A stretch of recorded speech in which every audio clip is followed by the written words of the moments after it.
Avec Henri VIII et Élisabeth Ière, la dynastie des Tudors a engendré les monarques les plus illustres de l'histoire de l'Angleterre. Voilà, c'est par cette phrase que se termine la série Les Tudors. Cette série m'a vraiment donné envie d'en savoir plus, d'abord pour aller vérifier non seulement les vérités et les erreurs historiques possibles qu'elle a pu engendrer, mais surtout savoir si la fameuse phrase qui clôture la série était réelle. Alors, vous comprenez que 118 ans de dynastie ne peuvent se faire en une émission de 45 minutes, donc j'ai décidé d'en créer 2 émissions, donc 2 épisodes si vous voulez, mais on va quand même voir ensemble si oui ou non les Tudors ont apporté autant que la série semble le prétendre. Parce que ce qui est certain, c'est que cette famille, les Tudors, a fait entrer l'Angleterre dans les temps modernes en faisant de ce pays un royaume stable, puissant et riche. Parce qu'en fait, si Richard III, le dernier des Plantagenets, avait laissé un royaume affaibli, appauvri, eh bien Henri VII, le premier Tudor, Henri Tudor, allait lui apporter la paix et la stabilité.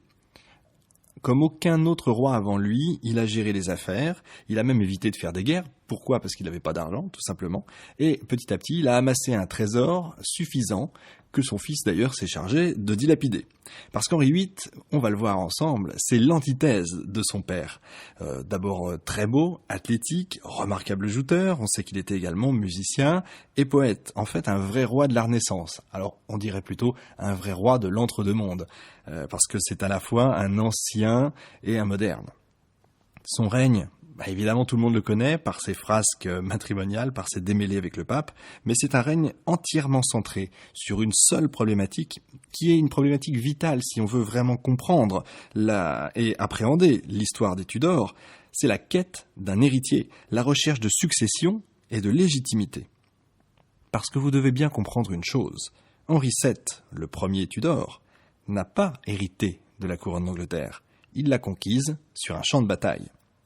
Alors il aura fallu 6 femmes à Henri VIII pour avoir un fils légitime, mais alors l'ironie du sort, c'est que finalement ce sont ces 2 filles qui vont réellement régner, dont une près de 50 ans, Élisabeth. Mais ces mariages ont non seulement apporté son indépendance à l'Angleterre, mais en fait radicalement transformé le paysage de la chrétienté occidentale, tout simplement.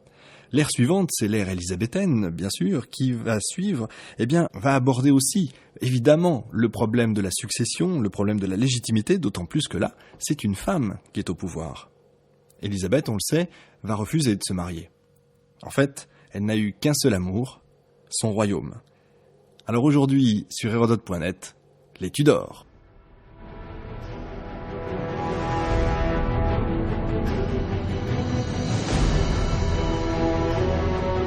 Hérodote.net, Richard Fremder.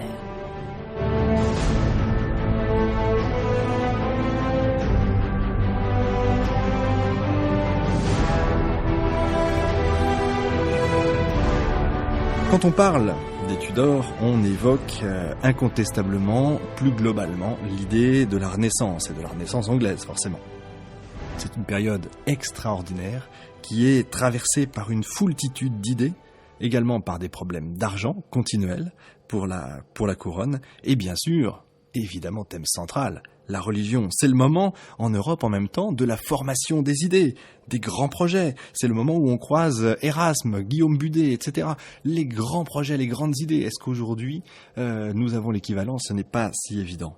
On va revenir sur toutes ces notions fondamentales qui expliquent, en fait, pour beaucoup, les actes et les décisions des uns et des autres.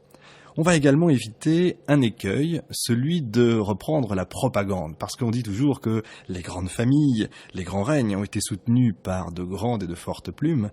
Eh bien, les Tudors ne vont pas échapper à la règle, avec ni plus ni moins que William Shakespeare, peu de temps après, mais c'est lui qui va en fait forger la légende noire des derniers Plantagenets, notamment la légende noire du dernier d'entre eux, Henri III. Parce que c'est vrai que la fin de son règne, il a été très impopulaire, il a dû faire face à de nombreux complots, mais le dernier, il n'a pas pu y résister, c'est l'invasion par Henri Tudor et la bataille de Bosworth Field, au moment où il tombe lui-même, le roi, Richard III, il est le dernier roi à mourir sur un champ de bataille, et qui plus est, avec sa couronne et son armure, c'est-à-dire en véritable prince chevalier. On tend immédiatement la couronne à Henri, qui la met sur sa tête, il prend immédiatement le nom d'Henri VII, c'en est fini des Plantagenets, place à la nouvelle dynastie, donc celle des Tudors, qui met fin du même coup à la guerre des Deux Roses. On ne va pas revenir sur tous ces détails, sinon il faudrait 250 émissions. Henri VII, il faut le savoir, est un roi très intelligent qui a eu en plus l'intelligence, c'est de savoir s'entourer, ce qui est vital quand on veut durer, suivez mon regard. Il a réussi rapidement à mater les grands féodaux qui auraient bien voulu profiter, si vous voulez, du changement de monarque pour augmenter encore leur pouvoir, et il s'est entouré de bons et de fidèles conseillers, notamment en donnant leur chance à des hommes appartenant non pas à la grande noblesse comme c'était l'habitude, mais à des classes moyennes. Il va réussir à réorganiser l'armée, à encourager le commerce et la navigation. Il va poser les jalons de la politique finalement des temps modernes, à savoir la conquête des marchés extérieurs. Il n'a qu'un credo, celui de la paix et de la prospérité. Pour la paix, c'est très simple, il signe rapidement un traité avec l'Écosse, c'est quand même une première depuis 2 siècles. Il va marier sa fille Marguerite au roi d'Écosse. Il signe également un traité avec l'Espagne des rois catholiques, Isabelle et Ferdinand, en mariant son premier fils, Arthur, à leur fille, Catherine d'Aragon. Et avec la France, il va signer également un traité qui, cette fois, va lui assurer non pas des territoires, mais une forte rentrée d'argent pour le trésor royal. Pour la prospérité, il signe, on l'a vu, donc un traité avec la France, qui est très important pour les finances. Il va émettre une monnaie, le souverain d'or, qui, soit dit en passant, est toujours utilisé et frappé de nos jours. Il crée la première cale sèche d'Europe, c'est pas neutre. À cette époque-là, évidemment, une cale sèche, c'est quoi ? C'est tout simplement un endroit où on va réparer les bateaux, c'est-à-dire qu'il vaut mieux les réparer chez soi plutôt qu'ailleurs. Seulement voilà, 7 ans avant de mourir, il y a un fait très important qui va se produire, un fait qui va changer finalement la face de l'Europe pour toujours. D'abord, il faut savoir que Henri VII a voulu très rapidement ancrer sa famille dans les légendes anglaises, on va dire, graver dans le marbre sa famille, sa dynastie. Donc, la première légende, c'est la légende des Chevaliers de la Table Ronde, la légende d'Arthur, c'est pour ça qu'il nomme son premier fils Arthur. Eh bien, son fils chéri, le fameux Arthur, donc, meurt 7 ans avant la mort d'Henri VII. Que faire de Catherine d'Aragon ? Pendant un temps, il a pensé l'épouser lui-même, mais vous imaginez que Isabelle, la catholique, n'est pas vraiment son style, et elle refuse catégoriquement. Du coup, il va décider de la marier à son autre fils, Henri. Seulement, l'affaire n'est pas si simple. Il fallait quand même une dispense du pape pour permettre cette union, qui est une union interdite par la loi de Dieu. Et oui, dans le Lévitique, il est écrit l'avertissement suivant, « La nudité de la femme de ton frère, tu ne découvriras pas, c'est la nudité de ton frère. » Autrement dit, si vous voulez, on n'épouse pas la veuve de son frère. Alors ça fait peut-être sourire aujourd'hui, c'est vrai, mais à cette époque-là, où à force de christianisme, on finit quand même par confondre, si vous voulez, le mystérieux et le merveilleux, où on se remet de plus en plus à vénérer, tout ça est très important, où on se remet à vénérer les reliques, c'est d'une importance capitale. La vie même de tous les jours est rythmée par le religieux. Le pape va quand même donner cette dispense, mais on sait qu'à cette époque-là, et évidemment plus tard, Henri va avoir des scrupules. Grâce à cette dispense, Catherine est donc déclarée vierge, et le mariage est célébré quelques semaines après l'accession au trône d'Henri, sous le nom d'Henri VIII. Nous sommes en 1509. Pour vous situer un peu dans le temps, eh bien, depuis 17 ans, il faut savoir que Christophe Colomb avait découvert l'Amérique. La Reconquista espagnole s'est terminée avec la prise de Grenade, toujours il y a 17 ans. Actuellement, Léonard de Vinci travaille à sa Joconde, Michel-Ange vient de finir son David, et il travaille actuellement à Rome sur un plafond pas très connu, la chapelle Sixtine. Je vous sens frémir d'envie, les choses croustillantes vont enfin commencer.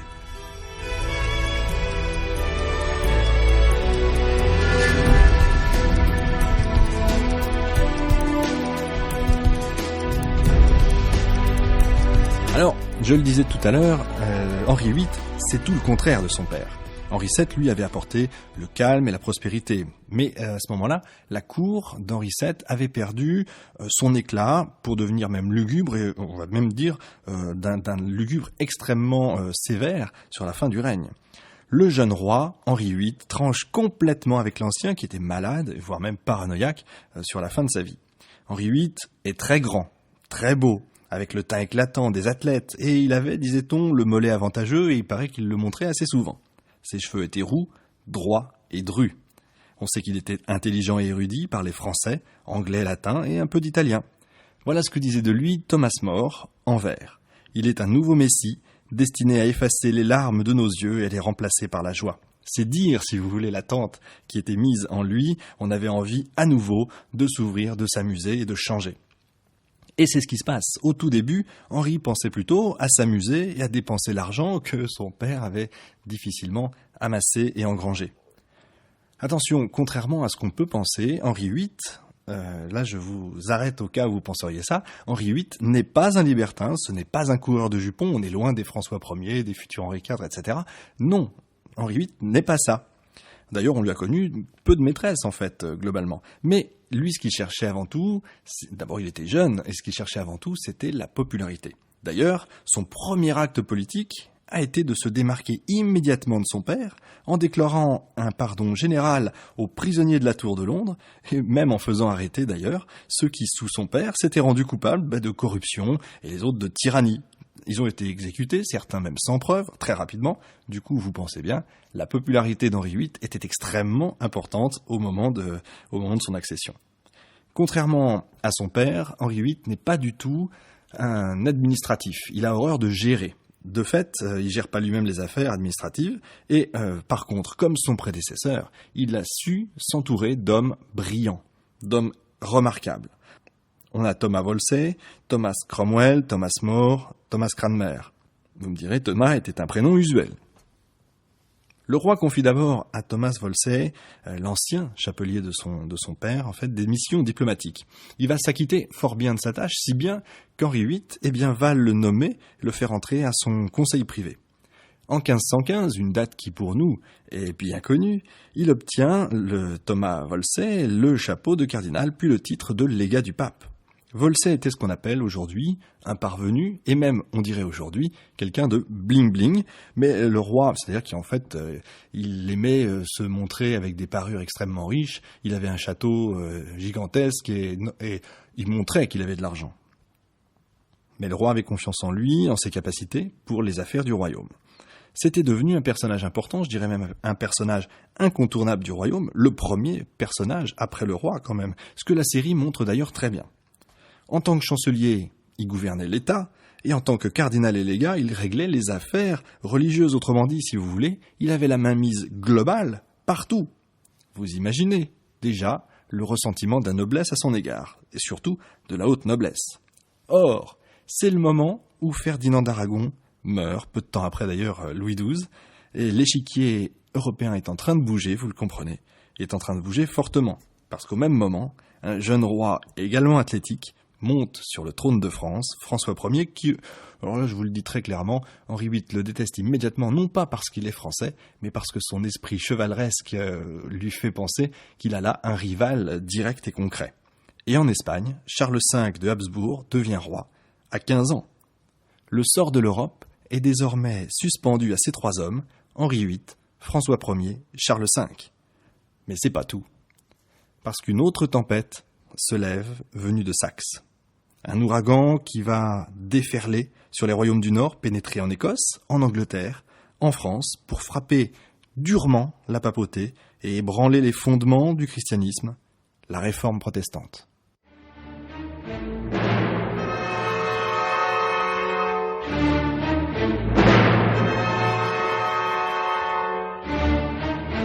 Alors on a longtemps pensé que ce sont les vices du clergé, oui, il ne faut pas se cacher derrière une certaine réalité, que ce sont les vices du clergé donc, qui étaient la cause principale de la réforme. En fait, c'est pas tout à fait ça, parce que dans toute l'Europe chrétienne, la pensée religieuse, si vous voulez, s'était cristallisée en images de toutes sortes. La dévotion, je vous en parlais déjà un peu tout à l'heure, la dévotion qui avait laissé place au culte des saints de façon très ostentatoire. On arrivait à un point où on demandait des messes pour tout et n'importe quoi, comme si c'était une formule magique. À côté de ça, encore une fois, je vous ai dit tout à l'heure qu'on était en plein dans l'Europe des idées. C'est quand même une période où on redécouvre l'homme au travers des auteurs antiques. On redécouvre la lutte des idées philosophiques et théologiques, de tout étant d'ailleurs extrêmement lié. Je vous renvoie d'ailleurs à l'émission Léonard de Vinci, où je vous parle déjà de la lutte Platon-Socrate, des anciens et des modernes. C'est la lutte de l'homme entre déterminisme et libre arbitre. Pour les uns, le libre arbitre, si vous voulez, c'est la corruption de l'âme. C'est d'ailleurs la thèse, en gros, du protestantisme. Pour les autres, le déterminisme, c'est la négation de l'homme. Alors vous prenez tout ça, vous prenez un shaker, vous y ajoutez par-dessus la pratique des indulgences, le fait de faire payer la rédemption par l'Église, vous mélangez le tout, et vous obtenez qu'un jour, un moine, un certain Martin Luther, docteur en théologie, viennent afficher sur les portes de l'église de Wittenberg, selon d'ailleurs la tradition habituelle, 95 thèses en latin qu'il se proposait de défendre dans un débat public contre quiconque se présenterait pour les réfuter. Ainsi commença la réforme. Alors avec l'essor du commerce, les échanges incessants, tout ça est lié, les échanges incessants avec les pays du Nord ça va favoriser l'accès des écritures aux laïcs, parce qu'en fait il fallait des érudits pour traduire les écritures en langue anglaise, ainsi que des marchands pour en transporter, pour les transporter en fait ces écritures, ces nouveaux livres et les introduire dans le royaume. Du coup, un certain nombre de marchands se sont fait colporteurs au péril de leur vie, en tout cas au début. Chaque traduction qui entrait dans le royaume, était une pierre qui a servi à édifier la culture religieuse anglaise. Alors Henri VIII, dès le début, a répliqué aux thèses de Luther, en défendant lui-même d'ailleurs, dans un long texte en latin, les 7 sacrements. L'ouvrage a reçu un accueil excellent, tellement important que le pape lui-même l'a fait défenseur de la foi. Si vous voulez, c'est un peu croquignolé quand on connaît la suite. Nouveau problème. La mort de l'empereur Maximilien Ier, l'empereur, laisse l'empire vacant. Or, le choix des électeurs était libre pour élire le nouvel empereur, et les prétendants nombreux. Même Henri VIII d'ailleurs a posé sa candidature, mais il l'a rapidement retiré. Il n'avait pas assez d'argent, parce qu'il ne faut pas se leurrer. En fait, pour être élu, il fallait quasiment acheter les électeurs. Mais du coup, il a quand même pu jouer un rôle, celui d'arbitre, quasiment son rôle favori. Il en rêvait. Il était bien servi en ça par Wolsey.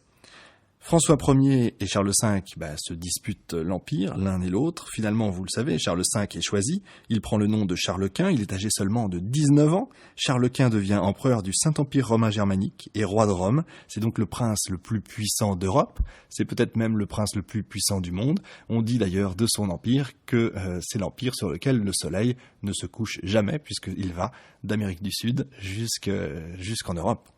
Mais Henri a besoin de maintenir les traités qu'il a signés. Rapidement, une entrevue est acceptée entre François Ier et lui. Ils acceptent de se rencontrer à l'été 1520, près de Calais. Alors on a appelé ce moment l'entrevue du camp du drap d'or.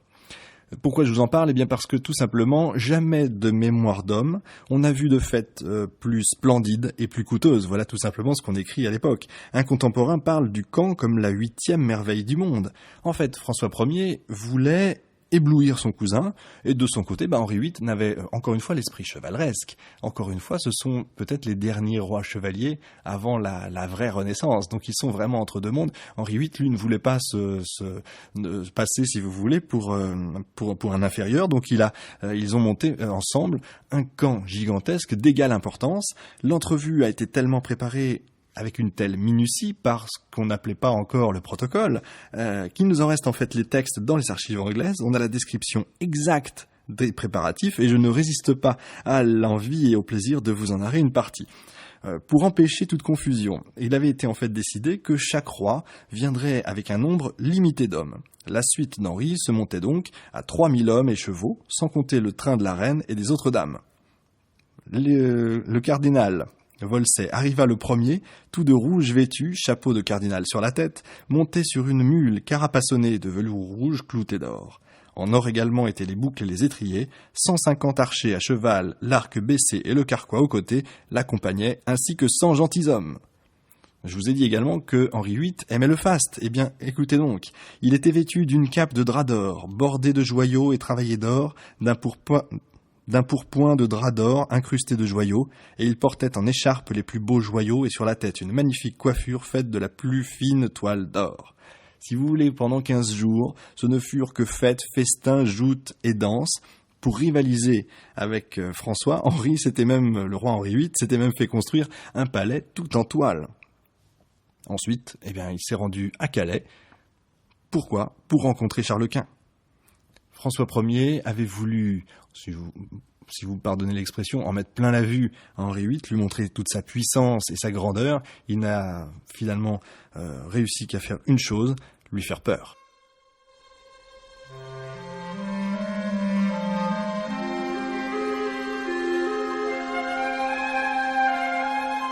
Mais revenons maintenant en Angleterre, où la pression fiscale s'accentue. Je vous disais que les caisses étaient vides et c'est pas le camp du drap d'or qui ont amélioré l'état des finances.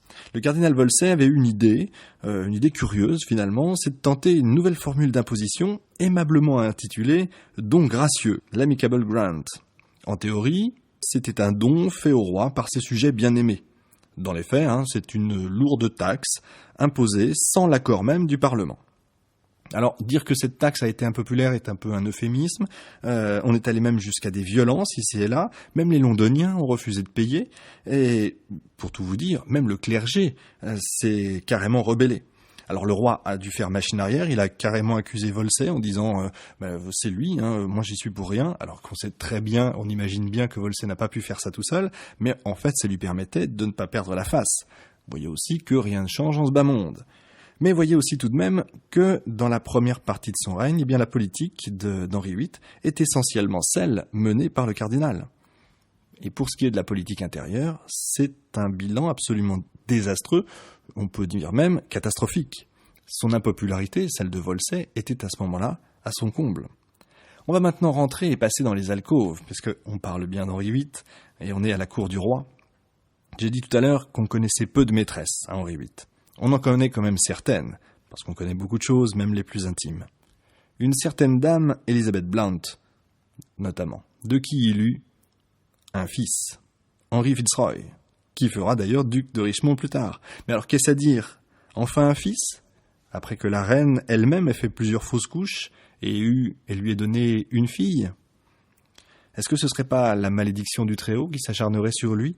Souvenez-vous du Lévitique et écoutez cet autre verset. Si un homme prend la femme de son frère, c'est une impureté. Il a découvert la nudité de son frère, ils seront sans enfant. Lévitique, chapitre 20, verset 21. Dès lors, Henri VIII, qui est très pieux, commence à avoir un peu peur et commence même à se désintéresser de la reine pour regarder ailleurs. Mais encore une fois, je le répète, ces aventures extra-conjugales ne sont rien à côté de François Ier et du futur Henri IV. C'est alors, à ce moment-là, qu'il fait la connaissance d'une jeune fille qui, à l'âge de 12 ans, avait été envoyée en France par son père, où elle avait fait son apprentissage auprès de la reine Claude. Oui, la prune a bien été nommée comme ça en son honneur pour ceux ou celles qui se poseraient la question. Cette fameuse jeune fille avait de grands yeux noirs, des cheveux très sombres, un cou très mince et la bouche trop grande. Avouez que je vous fais là une description qui donne envie. Mais en fait, cette jeune fille était d'abord jeune et attirante suffisamment pour que le roi en tombe éperdument amoureux. Son nom, vous l'avez, j'imagine, déjà deviné, Anne Boleyn. Et la belle, dès le départ, va se refuser à lui, et oui, ce qui va exciter encore plus la flamme du roi. Je vous passerai les nombreuses lettres, les très nombreuses lettres écrites en français d'ailleurs, par Henri VIII, de sa propre main, qui sont très touchantes. En même temps, la question, toujours lancinante pour lui, celle de la succession, le tourmentait à tel point qu'il a même envisagé à cette époque-là de faire de son fils illégitime, si vous voulez, Henry Fitzroy, son successeur. C'est dire qu'en fait, à cette époque-là, il n'était pas question pour lui de se séparer de Catherine. Le personnage d'ailleurs de la reine Catherine d'Aragon dans la série est remarquable, il est très bien vu et réellement elle resta digne jusqu'au bout, même dans les moments les plus difficiles, et elle a conservé d'ailleurs l'entière affection de son peuple, ce qui n'est pas rien. Thomas More a également été pour elle un soutien sans faille. C'est là que Thomas Wolsey va recevoir sa plus grande mission, la plus grande mission qu'il ait jamais eu à avoir et à remplir, la grande affaire du roi, au même moment où les troupes impériales entraient dans Rome, saccageaient la ville et faisaient du pape un prisonnier qui s'était trop comporté, selon Charles Quint, comme un homme d'État plutôt que comme un homme d'Église. Cette grande affaire du roi va durer 6 ans et elle va changer le cours de l'histoire pour toujours.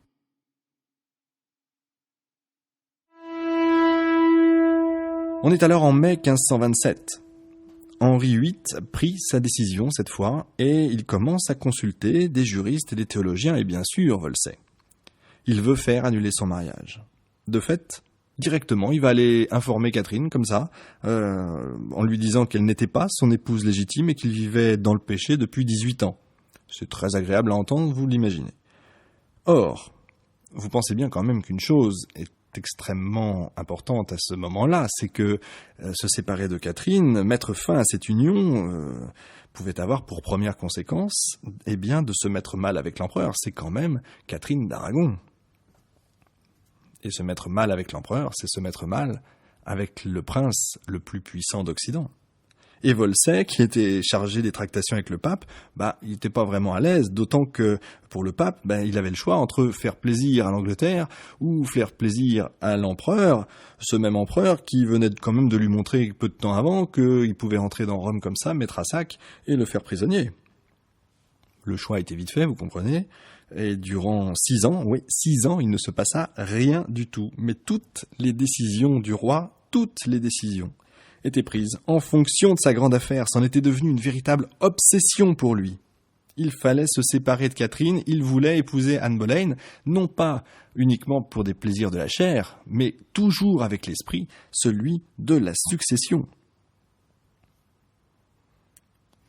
Ça en était devenu une véritable obsession, au point où moins les choses avançaient, plus son ressenti envers Thomas Wolsey grandissait.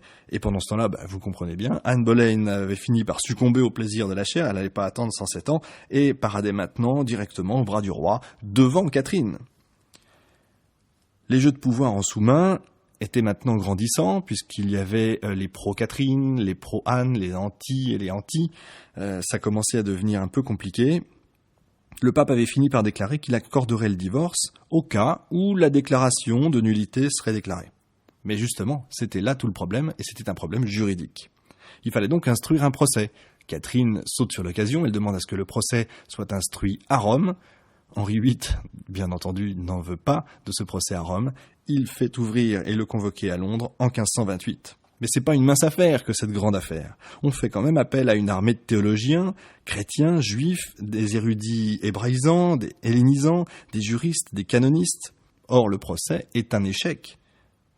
Personne ne réussit à statuer, personne n'arrive à en donner une fin. Et Wolsey va porter la responsabilité de cet échec. Il est immédiatement sommé de rendre le grand sceau, il est prié d'ailleurs de se rendre également lui dans son domaine et de ne plus reparaître à la cour. Au début, Wolsey pense que tout ça est provisoire, or il se trompe lourdement, puisque très rapidement il est accusé d'à peu près tous les maux de la terre, y compris de trahison. Il est arrêté, conduit à la Tour de Londres, il n'a même pas le temps d'arriver, qu'il meurt pendant le voyage. Là, erreur avec la série qui le fait mourir dans sa prison. Le nouveau chancelier est nommé, c'est Thomas More. Or, les deux hommes en fait les plus puissants de cette époque sont Thomas Cromwell, qui a été au service de Wolsey, et Thomas Cranmer. C'est Cromwell qui a engagé le roi sur la voie de l'indépendance de l'Église, et Cranmer, de son côté, par ses compétences juridiques, a été chargé, lui, de régler la grande affaire. Et voilà comment il va réussir à régler la question. Il pose directement le problème de la souveraineté du roi en son royaume, mettant du coup en doute le droit du pape sur la juridiction anglaise. C'est vital. Henri VIII convoque un parlement spécial, le parlement de la Réformation. Vous voyez les termes, quand même déjà. Et dans le même temps, Cromwell et Cranmer vont diffuser toute une littérature de propagande anti-papale qui marche remarquablement bien, qui va démontrer l'indépendance spirituelle et territoriale des États-nations. C'est nouveau tout ça. Du coup, le résultat fonctionne merveilleusement bien. Ça provoque un énorme sentiment anticlérical, un front anti-papal uni. Cranmer devient archevêque de Canterbury, il va même menacer le pape de le priver des revenus anglais si le roi n'obtenait pas l'annulation. Il avait bien compris comment fonctionnait le pape, il avait touché là le point sensible, et bien quelques mois plus tard, l'archevêque de Canterbury va déclarer nul et sans valeur le mariage d'Henri et de Catherine, qui valide du même coup son union avec Anne. L'été suivant, très rapidement, le roi est reconnu par le Parlement comme seul chef suprême sur la terre de l'Église d'Angleterre, appelée Anglican Ecclesia. Lui et ses descendants auraient donc la charge d'extirper de l'Église toute erreur, hérésie et autres énormités et abus. Ainsi commence en Angleterre la dissolution des monastères à travers tout le royaume. Et dans le même temps, et tout aussi important, Marie, la fille d'Henri et de Catherine, est déclarée enfant illégitime et du coup écartée de la succession. Seuls les enfants nés d'Anne Boleyn pourraient alors hériter de la couronne.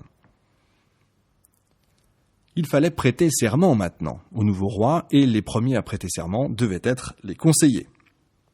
Or, Thomas More refuse parce que dans le préambule à ce serment, il était dit que seul le roi statuait sur les questions spirituelles et ça heurtait Thomas More dans sa conscience.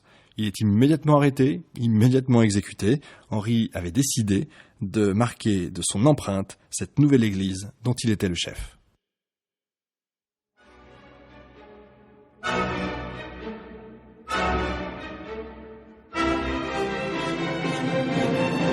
Alors n'oublions pas que le souci principal d'Henri VIII est sa succession. Anne va rapidement tomber enceinte, en fait, pour tout vous dire, elle l'était déjà au moment de son mariage, et elle va accoucher d'une fille, Élisabeth. Le cauchemar recommence, et plusieurs fausses couches plus tard, Henri commence d'ailleurs à chercher ailleurs. Il en a assez, non seulement le cauchemar recommence, mais il se dit la malédiction continue. Il jette alors son dévolu sur une autre femme, Jane Seymour. Alors autant on avait pu plaindre dans le royaume Catherine, autant Anne était tellement détestée que cette fois on s'est quasiment réjoui de son sort. Et les cabales vont commencer contre elle. Et on va même réussir à avoir raison d'elle puisqu'elle aurait eu, dit-on, des relations incestueuses avec son frère. Henri VIII, excédé, déjà il en avait assez puisqu'il ne comprenait pas pourquoi elle n'avait pas eu de fils. Donc il est excédé, il est résolu depuis un moment d'ailleurs à se débarrasser d'elle. Il l'a fait directement monter sur l'échafaud, ça ne perd pas de temps. En 1536, leur mariage avait duré 3 ans. 3 années quand même, au cours desquelles, ce n'est pas neutre, elle avait quand même eu le temps de travailler avec Cromwell en faisant passer de plus en plus d'idées luthériennes et d'élever sa fille dans ses pratiques. Et voilà que Thomas Cranmer doit œuvrer de nouveau, en prétextant que le roi avait eu des rapports avec la sœur d'Anne auparavant, ce qui est vrai d'ailleurs, et qu'il retombait du coup de nouveau sous le Lévitique. Le mariage annulé, Élisabeth comme sa demi-sœur est écartée de la couronne.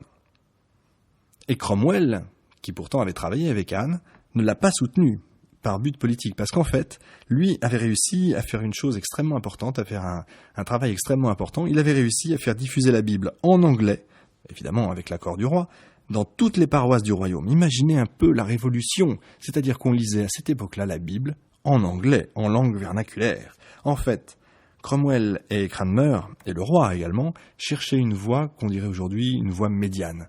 Ils ne voulaient pas, ils ne pouvaient pas, ils n'auraient pas souhaité passer directement à la réforme luthérienne, de toute façon, le roi ne l'aurait pas permis. Henri VIII va épouser Jane Seymour et très vite, il a eu enfin ce qu'il désirait, un fils, Édouard. Seulement, il était dit que décidément, il ne serait pas heureux en amour puisque la reine meurt en couche quelques jours plus tard. Pire même, son premier fils, Henry Fitzroy, décède à la même période. Édouard devient alors, vous le comprenez, encore plus important à ses yeux, d'autant plus que le gamin est fragile. Du coup, il va l'écarter de lui pour que surtout il n'attrape pas les maladies qu'on peut avoir en ville, notamment la peste. Il est jalousement gardé dans un château à la campagne et élevé comme un petit roi. De plus en plus, le roi change physiquement, il grossit à vue d'œil, il a un abcès à la jambe qui le fait de plus en plus souffrir, il ne peut plus danser, il ne peut plus monter à cheval, il va devenir même si gros qu'il faudra une nacelle pour le monter d'un étage à un autre. On est très loin maintenant de ce magnifique athlète qui montait à cheval et qui joutait merveilleusement bien. C'est malgré tout dans cet état-là qu'il va se mettre en quête d'une nouvelle épouse. Et c'est Cromwell qui est chargé, vous voyez, les grandes affaires du roi, finalement, c'est ses conseillers qui vont s'en charger, évidemment. Il les cherche pas tout seul, le roi à cette époque-là. Cromwell est donc chargé de lui trouver une femme, et après de multiples recherches infructueuses, parce qu'il a quand même toujours en tête les alliances politiques les plus avantageuses possibles pour la couronne, eh bien, son choix va s'arrêter sur Anne de Clèves. Et c'est le peintre, Holbein le Jeune, parce qu'elle est assez loin, qui va avoir la lourde tâche de faire le portrait de la princesse. La série montre d'ailleurs extrêmement bien cet épisode. Et devant le portrait si gracieux, eh bien le roi tombe fou amoureux de cette magnifique princesse. Il est séduit, le mariage arrangé quasiment dans les jours qui suivent. Anne de Clèves débarque en Angleterre, pas de chance, un peu plus tard que prévu parce qu'elle avait des vents contraires. Le roi est tellement excité qu'il part à sa rencontre. Il est impatient comme un adolescent, il va se ruer devant elle et dès qu'il la voit, alors là c'est la catastrophe, à tel point qu'il ne réussit pas à consommer son mariage, même plusieurs fois de suite. Et comme Wolsey, eh bien Cromwell va faire les frais de cette erreur, de ce désastre, et sous des prétextes montés par ses ennemis, et il en a, eh bien il est arrêté en plein conseil, accusé de trahison et de soutien à la cause luthérienne, ce qui là est vrai, il faut être honnête, et il est exécuté quasi immédiatement. C'est le moment où la période des conseillers pour Henri VIII va prendre fin. Henri VIII prend enfin les rênes seul de son royaume. Il va entamer son règne personnel. Et en même temps que ce règne personnel, il va retrouver sa jeunesse auprès d'une des dames de compagnie d'Anne de Clèves, une certaine Catherine Howard. Le sort de la reine, d'ailleurs, est rapidement réglé, juridiquement et pécuniairement, toujours Thomas Cranmer, et il peut convoler de nouveau avec la jeune Jouvencelle.